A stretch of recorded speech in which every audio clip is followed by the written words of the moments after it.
All right, good evening, everybody. Welcome to the live Deep Sky Tour on tonight, November 11th, 2020. My name is Stephen Hummel. I'm the Dark Sky Specialist for McDonald Observatory, and I'm joined tonight by Martinique Pautzke. Hello, Martinique. Hi. Tonight we're going to be showing you a variety of interesting things in this telescope behind me. But first, I want to just have a few words about where exactly we are. McDonald Observatory is located in far west Texas, the beautiful Davis Mountains, here pictured in sunrise. It's a nice fog. It's our 107-inch Harlan J. Smith telescope there. McDonald Observatory is a branch of the University of Texas at Austin, but again, we're not actually located in Austin. Looks like we got some sound problems from folks, but I'm not noticing any problems on our end, so maybe try refreshing the page if you're having sound problems watching us at the moment. Anyway, yes, we are at McDonald Observatory, and one of the great aspects of being here at McDonald Observatory in the mountains in the middle of the desert is that we have very dark skies. And you may think that being in a rural area is enough to have a beautiful night sky, but unfortunately in today's world that's no longer something you can take for granted. In the area surrounding us, we do have what we call the Dark Skies Initiative, where we try to keep the surrounding communities have night sky friendly lights. And you can practice this in your own home, in your own neighborhood, because dark sky friendly lights also keep you safer and save you energy, and they look better. But these are just the basic principles in this little diagram here. Basically the idea is you want to aim the lights down, keep them shielded so the light stays on the ground, not in the sky. We have okay, we're getting more reports that YouTube is having issues. So see if we have anyone confirm that.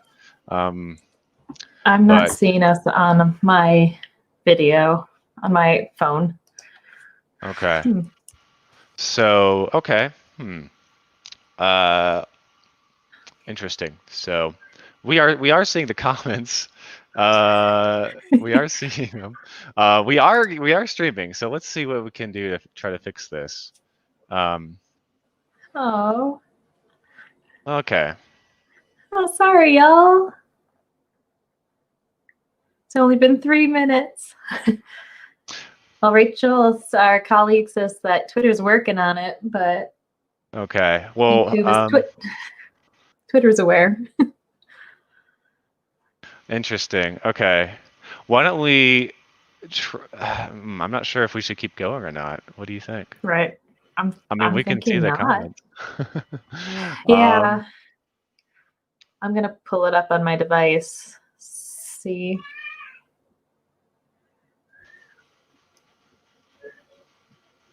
Possible.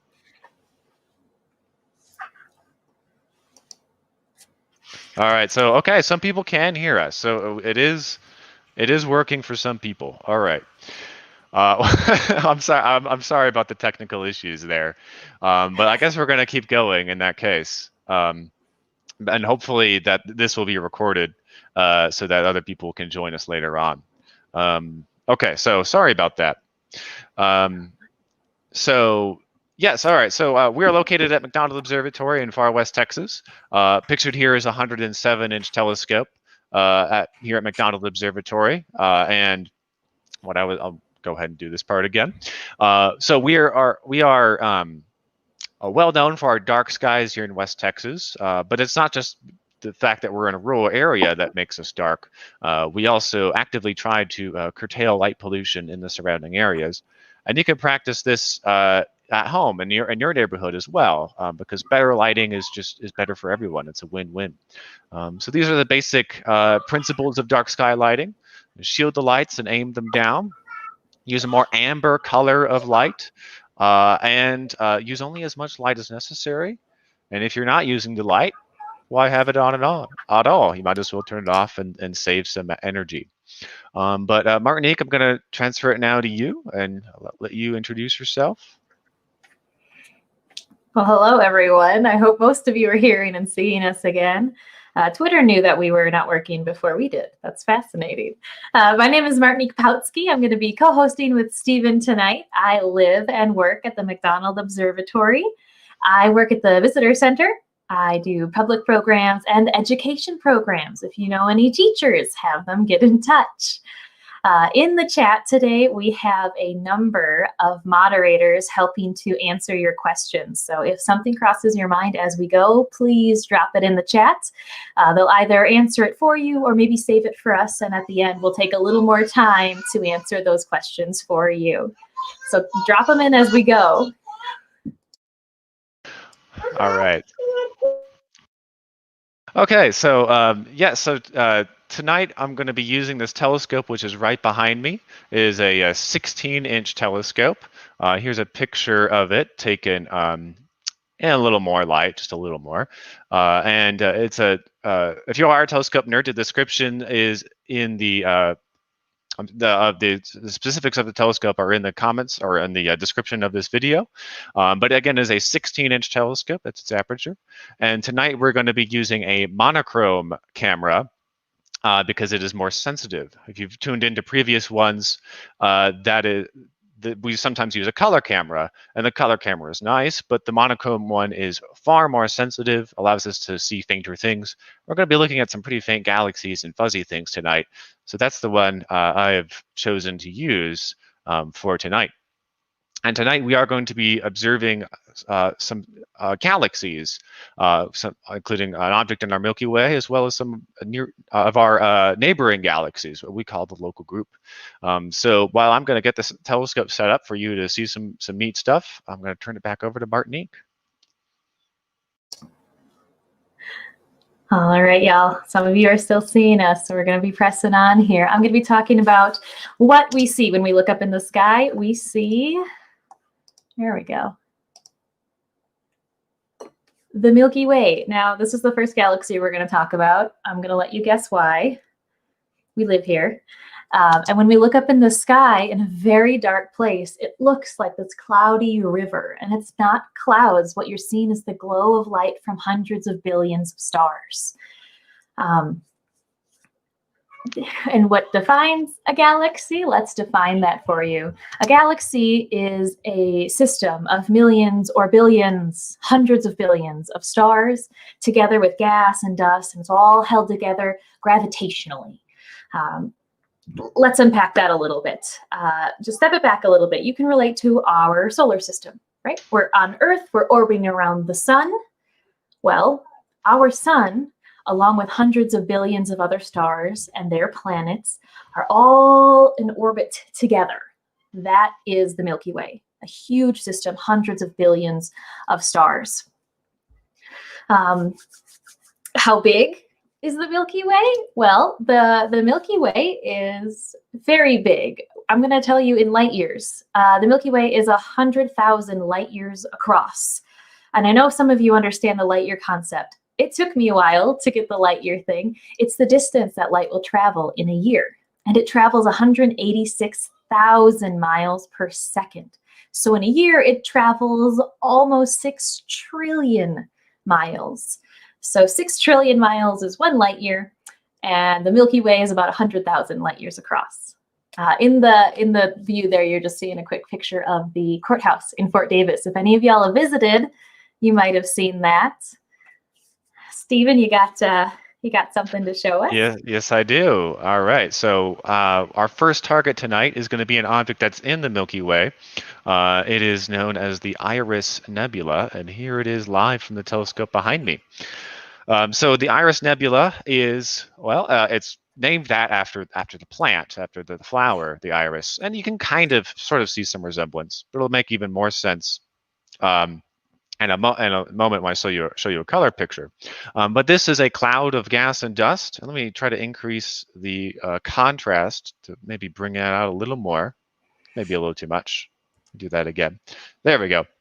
So you can see that there is a bright star in the middle, surrounded by cloudiness, the nebula.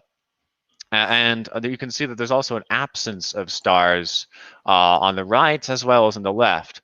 And there's almost like a hole here where you can see stars. So we're looking at a band of gas and dust, or what we call a molecular cloud. So the Milky Way is full of these molecular clouds, and this is often where stars are forming. And if you've tuned into previous programs, you've seen some examples of that. But that's actually not the case here. There are some young stars, by which I mean a few million, 10 to 100 million years old. But this is actually an example of what we call a reflection nebula. So there's a bright star in the center, and kind of behind it, kind of curved behind it, is the wall of gas and dust. And the bright star is shining so much light, it's hitting the cloud of gas and dust and reflecting some of that light back at us. So that's a reflection nebula. This is different from other kinds of nebulas where the cloud itself is the thing emitting the light. In this case, the source of light is actually the bright star. So this is a common kind of object to see within the band of the Milky Way, within our galaxy. There are countless examples of nebulae like this one. So this is just one of them, but I'm going to show you a color image I took previously. There we go, with the same setup I'm using tonight. So you can see it's a nice blue. And it gets that color actually because of the size of the grains of dust in that cloud. Actually, the different size of dust, the different spectrum of light is actually going to reflect. So you can see that most of it is blue, which tells us both about the star that's emitting the light and the dust itself. And you can see in this deeper exposure how there is this sort of hole in the gas and dust, and that's what's allowing starlight to pass through, whereas over here it's much thicker. And if we zoom out even more, this picture, you can see that this gas cloud goes on and on. This molecular cloud stretches across a large part of the sky, and it's only really illuminating one particular portion of it, which we call NGC 7023, or the Iris Nebula. But all right, so next we're going to see something very different. So I'm going to transition back to you, Martinique. All right. All right, so we were talking about the Milky Way, and just to give you a little size idea about what we're looking at, where are we in the Milky Way, and where was that Iris Nebula? But where we live, many of us right now are in Texas. We are in the US, we live on Earth, and beyond that, we are in the Sagittarius arm on the Orion spur of the Milky Way, which will make more sense in a second. This is our Milky Way Galaxy. It's a barred spiral galaxy.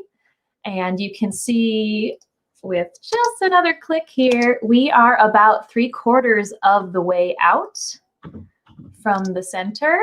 There we go. You can see that we kind of have this whole setup facing out from our sun. You can see there in that lower area. And that's because this is where we're viewing everything from. You can see right under the sun, we're on the Orion spur. And that circle that you're looking at, that circle that is just around the sun, shows a 5,000 light year circle.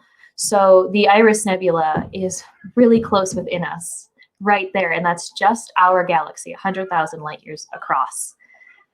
The next item that we're going to be looking at is another galaxy.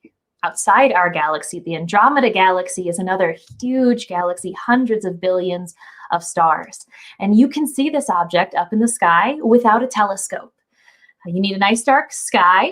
You need to be in a nice dark place, right? No moon, not a whole lot of light pollution. But when you look up in the sky with the telescope like we're going to, it doesn't fit. It's so big. Up in the sky, this galaxy is about 6 full moons in size. It's huge. And with your naked eye, you're going to see a nice little fuzz. And if you get a little telescope, you're going to see a whole lot more. Stephen? What are we thinking? I think you're muted. Yes, so we are going to see a whole lot more. We are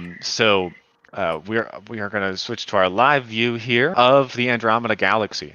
So as you mentioned, the Andromeda Galaxy is enormous. It's six full moons across in the sky, and we're only able to see about the area of 2/3 of the full moon. in the sky with this telescope, the way it's configured. So we're only really seeing the core, the center region of the Andromeda Galaxy here. And it is, yeah, the closest major galaxy to us at 2.5 million light years away. So the what we're seeing again is just the central area, with most of the stars being concentrated in what we call the galactic bulge here. But you can also notice that there is a dark band across here. You can kind of see it curves inward. So just as we were looking at the Iris Nebula, which is a cloud of gas and dust in the Milky Way, we're seeing the same kind of material now in the Andromeda Galaxy. And since the Andromeda Galaxy is a disk, but viewed kind of at a slight angle, it's tipping towards us, we can see a little bit of the plane of the disk there in the spiral arm band of gas and dust. So all of the stars you're seeing here, for the most part, these stars are in the foreground. They're in our own Milky Way. They're in well, the galaxy we live in. It's not ours. But if you look here, there's just a whole bunch of stars so close together and so far away that the whole thing is just a big haze. The interesting thing about galactic cores like this one is that they tend to be populated with very old stars, by which I mean smaller mass stars which live a longer time. Because the bigger the star, the brighter it shines, the faster it burns through its fuel and dies. So in the core, most of that gas has been consumed to form stars already, and there's basically just the older stars left behind. But in the outskirts is where you'd expect to find more star formation. So we're going to see a particularly interesting star formation area next. But in the center of almost every galaxy, in the center of its core, its bulge, would be a supermassive black hole. And in fact, our own John Cormandy here at McDonald Observatory has done some work on researching that particular black hole in the center of the Andromeda Galaxy. And it's about 30 million times the mass of the sun. It's a lot, but that pales in comparison to the mass of the entire galaxy, which is about 1 trillion times the mass of the sun for the galaxy as a whole. So even though there is a large black hole in the middle, its mass is really a very small fraction of the entire galaxy. So it doesn't really affect its dynamics all that much, not nearly as much as you would think. So, okay. We're getting some feedback. I know there's only, looks like there's only 19 people who are able to see us live, and there are several hundred people who are not able to see us right now. So, Martinique, are you in this conversation right now? Yeah. Okay. So, are you voting to reschedule this event? I hate how so many people are trying to get in right now. Yeah, I understand that recorded people could still see it later, but our mods can't see it, and a lot of people are sad. Yes. Well, okay. For the 19 folks who are watching live, we'll go to one more object for you guys, but we will try to reschedule this event. I apologize. I wish there was something more we could do right now, but it does not appear to be something that is in our control. So, what do you think, Martinique? One more object, and then we'll call it a night. I think that's a good idea. I'm sorry, everyone. Yeah, I'm sorry to disappoint. Again. Yeah, Steven's got a great lineup. Yeah, we put a lot of planning into this one. And I'm sad that it's not working out for us for things outside of our control. Okay, well, why don't we go to our next target, NGC 206, and then after that we'll call the night, and maybe hopefully it'll start working again if we just give it a few more minutes. But yeah, we'll see from there. All right. While Steven's pointing that, I can tell you where we're going next. NGC 206 is in the Andromeda Galaxy. I was going to talk to y'all about the local group, but I'm going to make y'all wait for that next time. In the Andromeda Galaxy, there is a number of colorful regions when you get those big bright views. And a lot of that color can indicate star formation, young, bright, hot stars let off a lot of light, and it's easy to find. And there's a lovely star forming region in the Andromeda Galaxy that we're hoping to be looking at here. And in the future, as things keep moving around, eventually we'll meet up with Andromeda, make a whole lot more stars.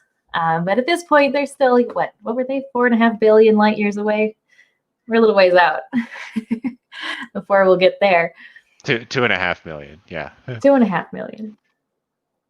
Oh, light years away. Okay, yep. Yeah. The collision's supposed to happen about 4.5 billion years. Oh, I misheard you. I'm sorry.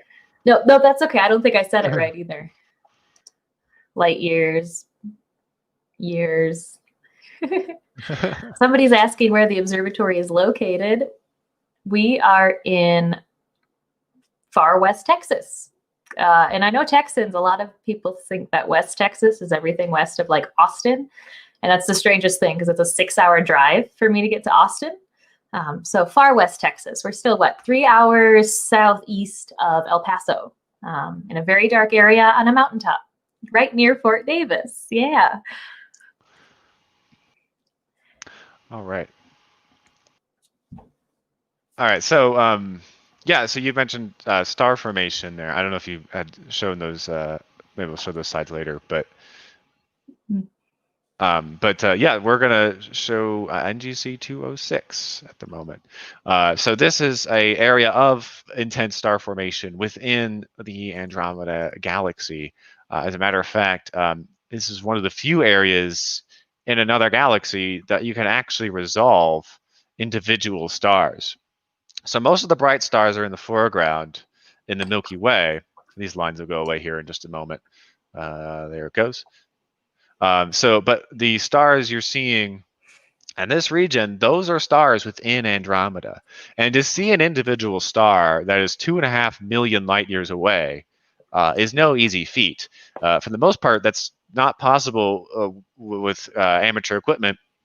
But these particular stars are very bright. They're O and B class stars, which if you were to rank the stars in terms of size and brightness, they would be the top of the charts. They're massive, hot, and young stars because, again, the bigger the stars, the shorter they live. So they can't be all that old. So these are massive stars that we're seeing, and what we call a group like this is an OB association because they're O and B type stars in one kind of cloud or association. And if we zoom out again, zoom all the way out here, you can see that there's more lines of dust crossing the screen. And the core of the galaxy is kind of off to the side. Let me increase the brightness of the image a little more. There we go. You can see those lines of dust and gas a little better here. So when the dust and gas is kind of compressed and it's still cold enough, that's when you expect the most star formation is in those pockets. I do have a color image of this, of the whole area, actually. That's not it. This is it. So the Andromeda Galaxy, again, is massive. This is an area of 10 fields of view of the telescope tiled together to create this mosaic. And so it's big. I still can't even fit the whole thing in here. But we just looked at the core, so this area, and we kind of saw that the dust over here. And just now we looked at NGC 206, this massive area of star formation. And in fact, because we can resolve those individual stars in the galaxy, that makes it very useful to determine the distance of the galaxy. So astronomers look for particular stars that pulsate in a known way. And based on that pulsation, that get brighter and dimmer over a period of days, we can actually work out how much light it's emitting, because they only do that pattern for very particular conditions. So if we can determine exactly how bright the star really is, and we look at how bright it appears to us, well, then we can work out how far away it is. Because if you double the distance, you'll have the brightness if you don't change how much light it's emitting. And that's how Edwin Hubble actually realized how far away the Andromeda is back in 1923, and actually realized for the first time, had real proof, that the Andromeda Galaxy is, in fact, an entirely separate galaxy from the Milky Way.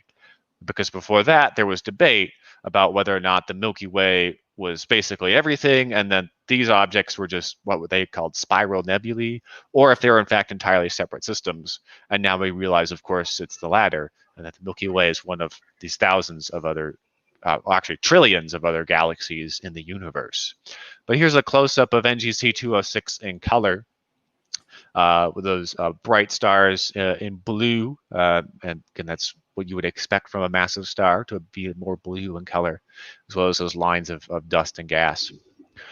So the other objects we were going to look at, which we'll reschedule, would be M110, this little dwarf galaxy off to its left, as well as M33, the other member of the local group. We were going to look at that tonight, as well as NGC 7331, a galaxy outside of the local group, about 40 million light years away, with little companions. Actually, they're not even companions, they're much further than that, on the left. So unfortunately, we're going to try to reschedule this event so that more people can join us live. I wish I could help you guys out who are struggling to watch us right now. But we're kind of being bombarded with hundreds of messages saying they can't watch us, and we really want as many people to be able to join us live as possible. So I think we're going to sign off there. Martinique, if you have anything to add. Check our social media. We'll reschedule this as soon as possible. I know 23 of you are watching us, but we got hundreds of people saying, no, it's gone. So we'll get back. Like Steven said, he's got some great stuff. Yeah. So thank you guys for sticking it out with us. I know this is kind of an unusual night, and I just don't know how we could fix this. It just doesn't really appear to be. Wait, YouTube. Yeah.